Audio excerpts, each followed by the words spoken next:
മണിയാ ഒരുപാട് ദിവസം അയലോടെ ഇതന്നെ കണ്ടിട്ട്. അതിനെന്ത് ഇന്നലെ ഏഴ് നമ്മൾ കണ്ടു പിരിഞ്ഞത് ചായ പരിപ്പൂടെ കുടിച്ച മറന്നു പോയാ?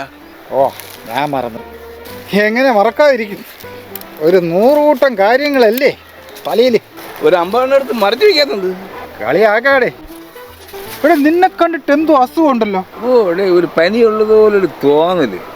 നോ നോ നോ നോ, പനി മാത്രമല്ല വേറെന്തോ പ്രശ്നമുണ്ട്.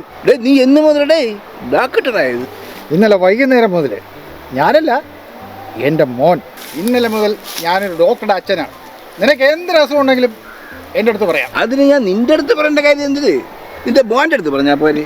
അതിന് ഞാൻ പറയുന്നവരെ മാത്രമേ എൻ്റെ മോൻ നോക്കൂ. ഓ എന്തിനെങ്കിലും ആവട്ടെ, നീ എന്തിനെങ്കിലും ചെയ്. ഓക്കെ ഓക്കെ, അല്ല മതി മതി. പക്ഷെ നീ ഒരു ഉപകാരം ചെയ്യണം, കുറച്ച് രോഗികളെ പിടിച്ചു തരണം. ഒരു കാര്യം ചെയ്യും, രോഗികളുടെ ഒരു വാട്സപ്പ് ഗ്രൂപ്പ് തുടങ്ങും. ഇപ്പൊ അതിന്റെ കുറവ് മാത്രമല്ലേ ഉള്ളൂ. നീ ഗ്രൂപ്പ് തുടങ്ങുന്നതിന് മുമ്പ് എൻ്റെ ഒരു പ്രശ്നം തീർത്തതാ. പറഞ്ഞോളൂ. എൻ്റെ ഈ വിരലിനെ, ഈ ചെറുവിരലിനെ ചെറിയ ഒരു ഇളക്കം. അത് വയറിളക്കം. അതിന്റെ ഗുളിക ഞാൻ കുറിച്ച് തരാടേ. വിരലിനാണേ വയറ്റിളക്കം.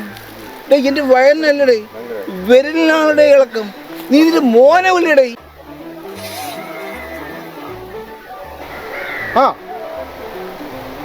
ഓ ഓക്കെ ഓക്കെ ഓക്കെ.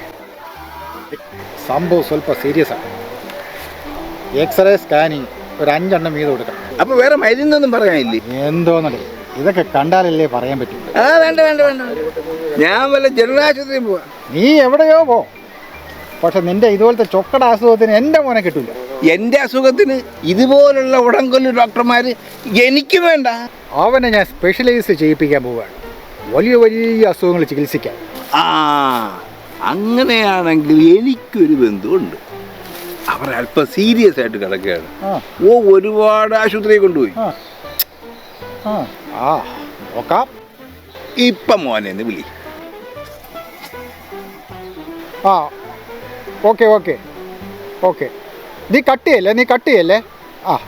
എടാ, ഇത് വലിയ അസുഖമാണ്. 5 ലക്ഷം വേണ്ടി വരും. ഓക്കെ ആണെങ്കിൽ ഇപ്പൊ പറയണം. 5 ലക്ഷോ? പിന്നെ വലിയ അസുഖമല്ലേ. കുറച്ച് കുറയില്ലേന്ന് ചോദിച്ചു മോനെ. എടാ കുറച്ച് കുറയില്ലേന്ന്. Okay okay okay. അല്ല, അത് ന്യായമായ കാര്യം. പോസ്റ്റ്മോർട്ടം ചെയ്താൽ മതിയോ എന്ന്. അതാകുമ്പോൾ 2 ലക്ഷം രൂപയിൽ നിൽക്കും.